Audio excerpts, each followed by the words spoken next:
Georgia. I'm from Propel Youth Arts WA, and I'm here today with Jess and Ella from YUCK Circus. We're here at Boodjar Hyde Park.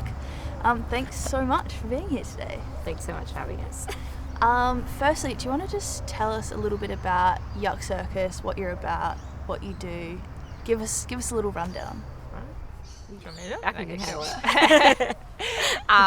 So YUCK Circus is a all-female acrobatic circus company.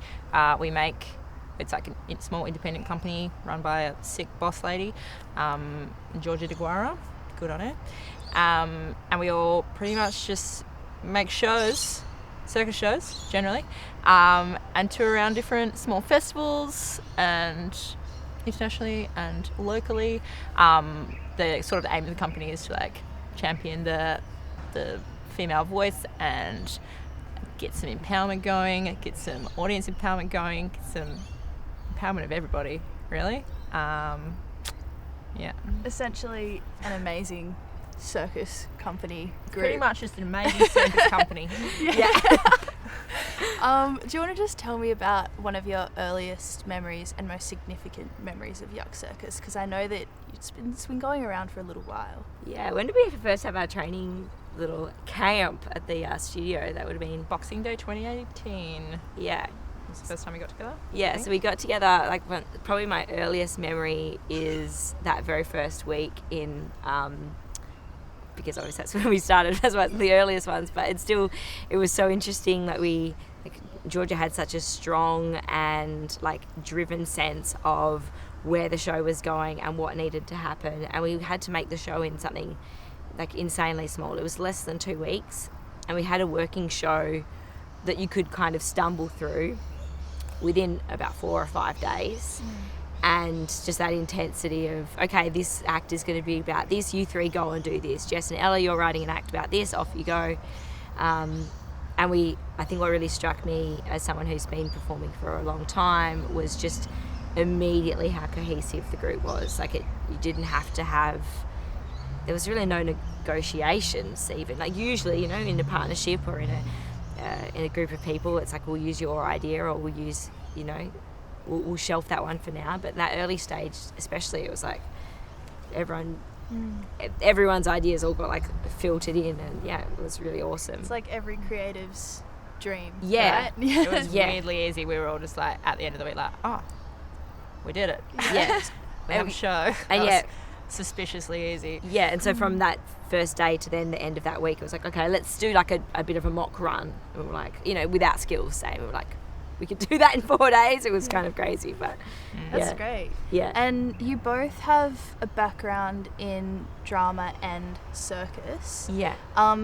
Was YUCK Circus kind of the first project that integrated those two areas, or had you kind of been collaborating with those two fields beforehand? For me, it wasn't. For you? I'd say, definitely not. I think because let's go. Ella and I have always been strong really characters and performers and not, extremely highly skilled. We didn't go in that, we're not trying to be ridiculously humble or anything. We know that we're good at what we do, but we didn't go to, a big circus school or spend years training at, special academies. We've done lots of little workshops here and there, and, trained at the local circus schools. So really very early on, we were really leaning on the character and the story-based side of our work. I'd written a show with my company, which was very much mostly spoken word and much more physical theatre than flat circus. I spent most of my early circus days in a youth troupe at the WA Circus School in Fremantle, which is where I learned all of my actual circus skills and that. I think I recognised from quite a young age that my strength was in character and comedy. So yeah, I think I definitely also was leaning into that. In pretty much everything I've ever made from the beginning has been okay, here's the character, or here's the I guess dramatic element that I want to do, and then I guess I'll use this skill so that then I can do this character with it. It was I feel like I've always been using circus as an excuse to use character. But now they're a beautiful, homogenous, symbiotic being, which is nice. Yeah, that's great. I feel like that's, it sounds like it's opened you up to this whole other world. Yeah. And kind of creating different new work, which is super exciting. Touching on like starting out with learning those circus skills, what do you feel is like your relationship with fear in terms of, learning these like very physically demanding skills that, like you said, you didn't necessarily start out that way. Kind of, do you want to tell us a little bit about that? Yeah, I think I've got some skills like that I still don't perform because they're just not solid enough, or because I wouldn't be comfortable doing them without someone standing there, and there often isn't the space for that in circus, like anything kind of less than perfection. But at the same time, I suppose as well, using that sort of if something's too difficult, I increasingly be like, well, I'm just going to leave it out because it's not worth the risk. So I think that for me, it's about mitigating that risk and figuring out what feels fun and what both feels fun and feels easy. I guess at the same time, and also allows you to lean into your character, because if you're on stage absolutely pooping yourself because the skill you're about to do, you're just not that sure about it, or it's just so scary that you're like gonna concentrate like that, then you're not actually going to be putting much energy into how you're presenting yourself on stage, or your character that you're doing, or your timing, or leaning into it. And I guess that comes with just doing your skills over and over. But at the same time, it's not about doing no skills. Yeah. Because we've upskilled the two most recent versions of our shows, because we, the repetition of them, was starting to feel like they were almost so effortless that then you feel a little blasé. So, but yeah, I think there's a lot to be said about making the show feel like it's easy enough for you that you can talk and you can joke through it, so that you're really strong and present as a performer. I also feel like it's very different, like, for obviously Jess is a flyer and I'm a bass when we do group acro type stuff. So I feel like the flavour of the fear is different for both of us, in that I pretty much started all of the acro that I've done since I joined YUCK Circus, and Georgia and all the girls were very acro based, and we're like, all right, Ella, we're doing this is what you got to do, you're in this company, you got to do this thing. And I was like, oh my god. And I think just having so much I think most of the fear for me is like, oh geez, I don't want to drop my friend, because that's just like the ultimate horror would be me messing something up and just getting hurt because of it. And then so that I'm looking at the person that I've got to run and jump onto, and I know that they're not as experienced or as strong yet as other people in the cast, and so you just kind of have to be like, But then I also think that sometimes that fear sort of becomes a strength, at least for me. Oh yeah, because for sure. I'm so focused, because I know that I'm not like the biggest bass or the most experienced bass out there. So she's not blasé. So Ella's never dropped me. Not mess this up because you're gonna drop Jess, and I'm just like, I'm so aware of how possible it is to drop someone, instead of being like, I've got this, don't worry about it. Come on, we'll just chuck it. Because you don't want that cowboy attitude at all, because it's very scary to work with someone who's like, just go. Yeah. And doesn't understand that it's actually, fearful to flip backwards. Yeah. But I think also like having shared fear really builds a very strong bond of trust when you're like willing to be like, oh, this person's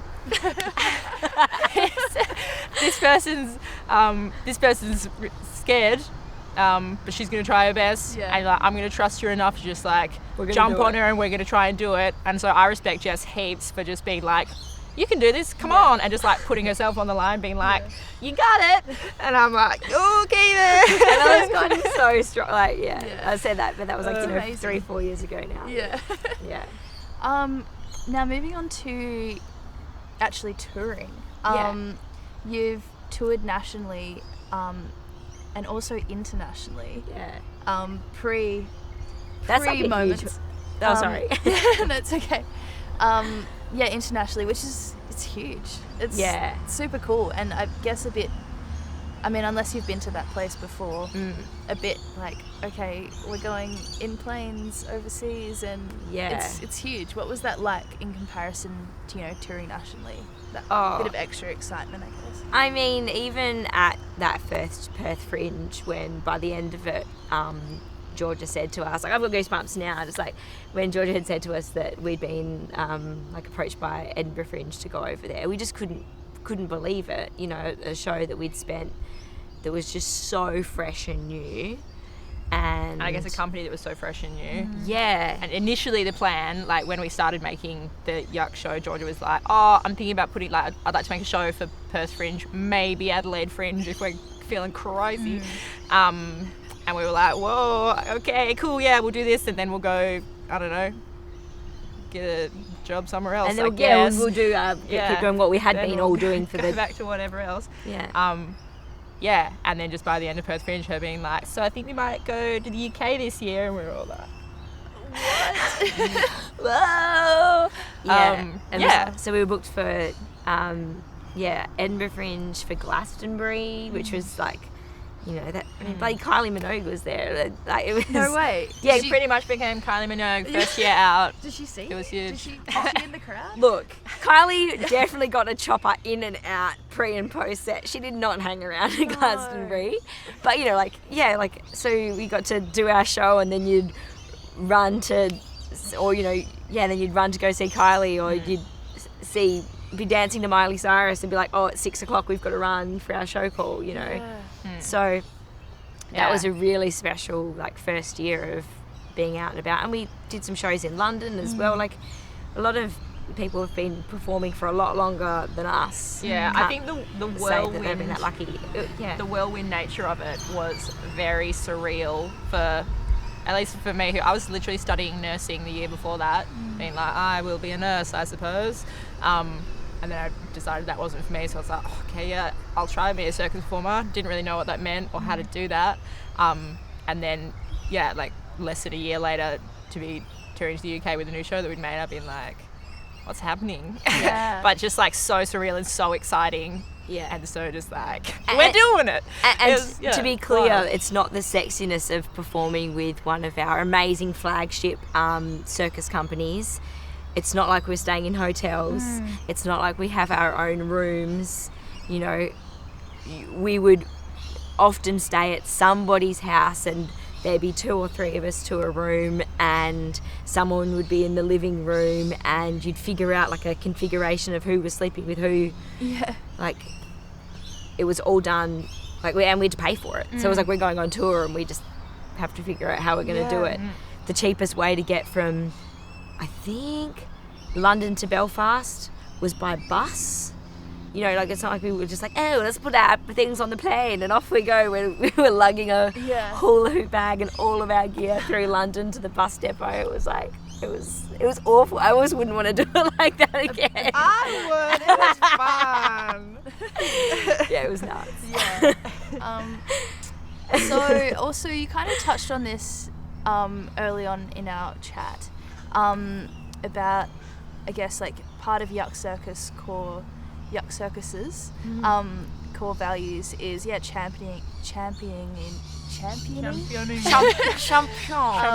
the, you know, femme identifying folks both on and off stage, which is so incredible and special. Kind of how important is that to you both, being like working in this industry, to be within this space that's so safe and nurtured in that way? It's pretty great. Yeah. I mean, there's one obvious answer, right? Yeah, it's pretty great.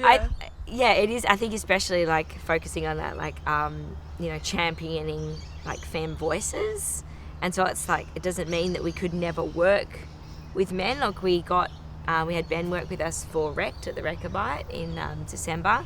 And the reason that we had him work with us was that, you know, borders meant that some of our folk couldn't get over here, and we already had a pre-existing connection with him. We already trusted that he wasn't going to come in here and cowboy us or talk and walk over us and, you know, not respect the place that, you know, that we'd built up.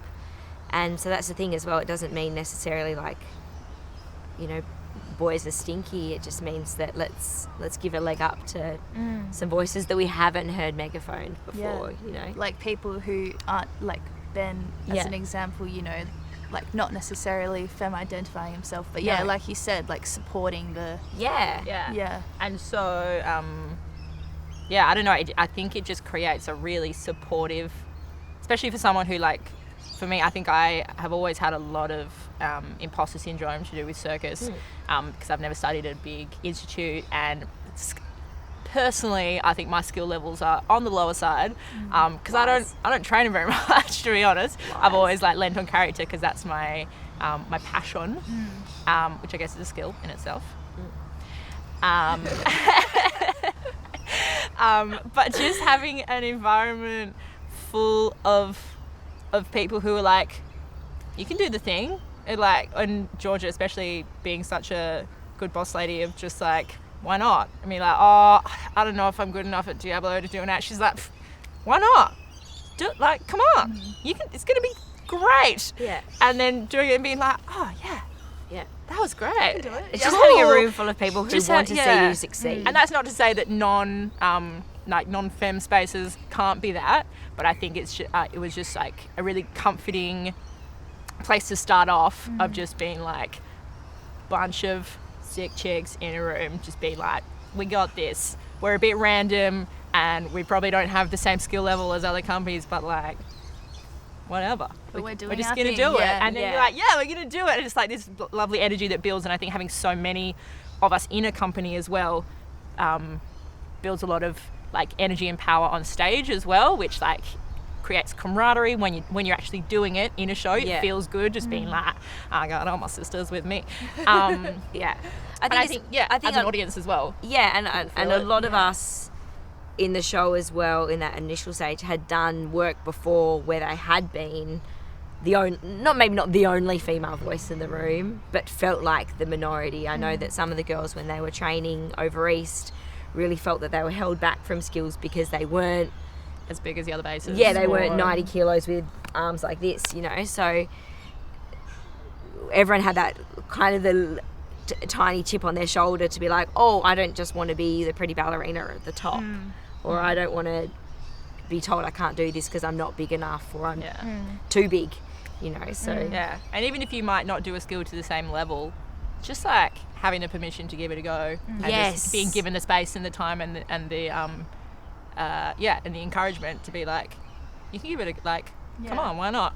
And you're like, and then you end up being able to do so many more things than you thought you could, because you just cool. You've like got a space where you can give it a go, because it takes time and training. You know? It's you know, it is physically harder for Ella to lift someone who is only 10 kilos lighter than her, as opposed to, you know, Ben has got 30 kilos on me. It's just physically harder. So it's not that she's weaker. Actually, some of the moves that Ella does makes her stronger.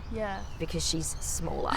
Like it's that, it just needs to be championed. It needs to be like underlined. It's harder to lift someone who's your own size. And I think it's, even now we've been moving into, like, I guess the original show was very much like about periods, about catcalling, about like toxic masculinity, very much like, this is a feminist circus piece, which was amazing, and we loved that show so much. But I think it's also nice now moving into shows where it's not necessarily like written feminist messages that are being presented, but it's just a bunch of really strong femme energy doing whatever, but doing it taking up space, not giving a shit. And just not being like apologetic. A strong unit. And I think that's still empowering in a different way. So many people coming to the show and just being like, I feel so good. Oh my God. I just want to go and do a flip, and just like, you see so many people coming out of the show just like feeling awesome about themselves, which is really nice for us. That's great. That's, it's so good. Now you mentioned Georgia, who is kind of the boss lady, as you've been saying, of YUCK. She kind of, the roots of YUCK Circus is actually from like remote WA, right? She started this in Broome. What's that experience been like? Maybe if you could speak for Georgia in a way, I guess, like of actually bringing such a like such a great production from remote WA. It seems like it's a pretty difficult thing to do, especially with travel and... Yeah, I think, and obviously, you know, speaking for Georgia, it's hard, but I think it's gone beyond her wildest dreams. Like, as Ella said, she thought, I've written this show at the end of my circus study. I'll probably do Perth Fringe and Adelaide Fringe, and let's see how that goes. And then it was just taken on this massive roller coaster ride. She was just giddy with excitement when we were on tour last year, and we got to go up to Broome, you know, and then there's posters, hometown. Yeah, and so there was posters all up around town and through like Derby and Fitzroy Crossing. Oh, awesome. And just the entire, you know, the whole mob, the whole family, everybody up there were just so excited to be meeting her and to be chatting to her and to be, you know, reconnecting with her after a long time spent away, because she lived in Sydney for a little bit as well. And so, yeah, just everyone was just really excited, and she was super excited. And she's taking us up to Broome again in May this year, and hopefully we'll get up there as well a bit later. YUCK's just been listed as one of the headliners for Shinju Matsuri, so Whoa. she's just kicking congrats. it. That's awesome. Yeah, she's very excited. Wow. Hats off. Yeah, I mean, Yeah. She has done a phenomenal job Yeah. as such a driven, you know, and I mean driven, that's it, I don't need to add in much. Yeah. Such a driven human. She's She was a powerhouse. so bloody young Yeah. when we first did the show. Like, it's nuts. Yeah. It's totally nuts. Just kicking it out of the park for people, you know, who had 10, 20 years on her. Yeah. Nuts. Lastly, for our young people who, I guess this chat's kind of aimed at, do you have any advice that you'd like to share for young people who are interested in getting into this kind of circus, theatre world?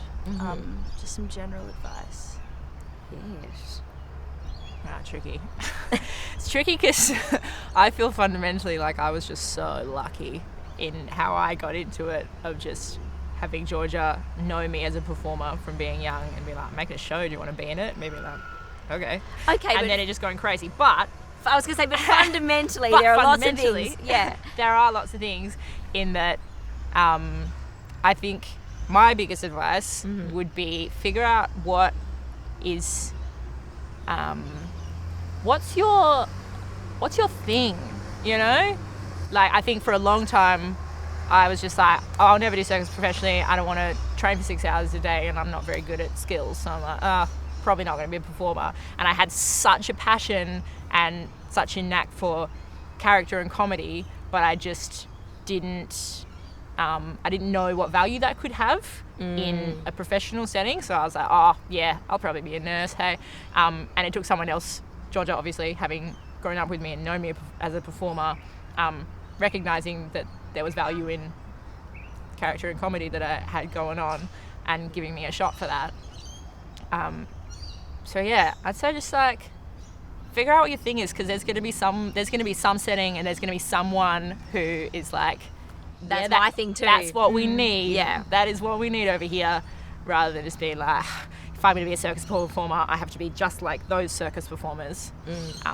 When such actually, an important- leaning Yeah. into your individuality is a lot more valuable in the end. Yeah, I would say be good, not fantastic, but be good at lots of things. You know, like Ella and I feel completely confident talking and doing our little acty bits on stage. Ella can play an instrument, which totally we wouldn't have been able to do our aerial duo piece together without that.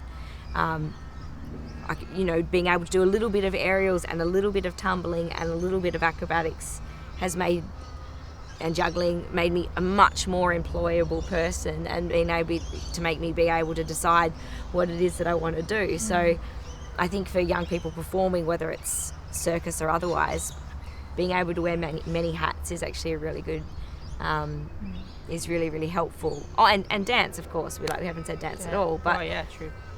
that was one thing that was really exciting when we, like those first week of circus of training together was that we were all ex-dancers.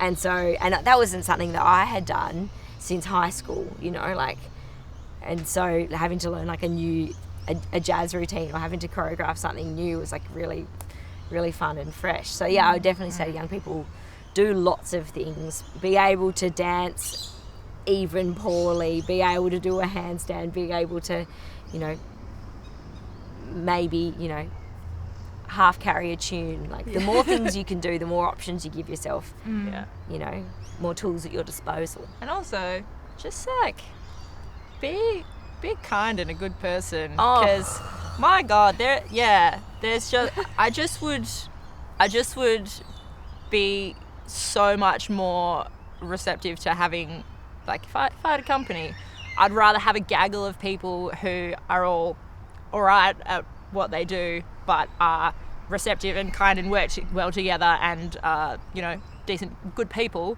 rather than have, like, insanely high-skilled pack of divas who You could not tour with because they tour couldn't with, because they everyone couldn't hates live each other together. and no one's, just like, just be a good person. Yeah, this is great advice. Actually, that's and it's When such you're touring together, you're living together, so it's just like really, it really makes it difficult. yeah, That's and what I reckon. and to be fair, that's actually probably Have how passion and be a cool guy. that's probably how all of us got the job. Really, in this one instance, was that Was Georgia thinking through and being like, I'd like to work with you, I'd like to work with you, you're pretty groovy, and just like, you know, and definitely having stronger, more, you know, flippier, bendier humans at her disposal in her mind, but going, no, they're mean, or no, they're hard to work with, or, you know, and going, okay, who can I share a bed with for 6 months? Well, thank you so much for having a chat with me today. It's been super insightful and really nice to kind of pick your brains. Really appreciate it. thanks so much for having us. Yeah, thanks. That was great.